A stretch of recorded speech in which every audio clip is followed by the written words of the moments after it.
شو هقول يا مشربات، شو هقول لك 1000 مره قلت لك بلاش اللف والدوران معايا. انا واعي قوي ومفتح قوي ومفتح جدا، واللي يحب ابلعه اللي يحب ابلعه قوي. لكن بقول لك لكن ايه يا شيخ خليل يا اخويا الشر يا اختي؟ صباحنا وصباح الملك لله. خلاص هيدور للصوره المسلوخه بتاعت كل يوم. على مين يا اخويا الكلام ده؟ لا بص لنفسك فوق لروحك. ابوه الوحيد لا سمح الله. ليه؟ شو بقول لك انت بتتكلمي اولا. بقول لك هكون بكلم مين يعني؟ طب اسكت خلينا كاسفين على الخبر مجهول. انت بتتكلمي مين يعني؟ ايوه يا اخويا عارفه بكلم مين. وبعدين بقى ده يا مصطفى جرالك ايه؟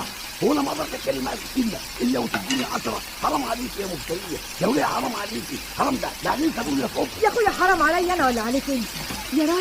يا راجل ده انت قافل علينا الشبابيك والجبال، قافل كل الدواليب والحيطان، كل حاجه بحساب. السمن كام معلقه، الزيت كام نقطه، الملح كام، السكر قد ايه، الشاي، العيش، الرز، حرام عليك.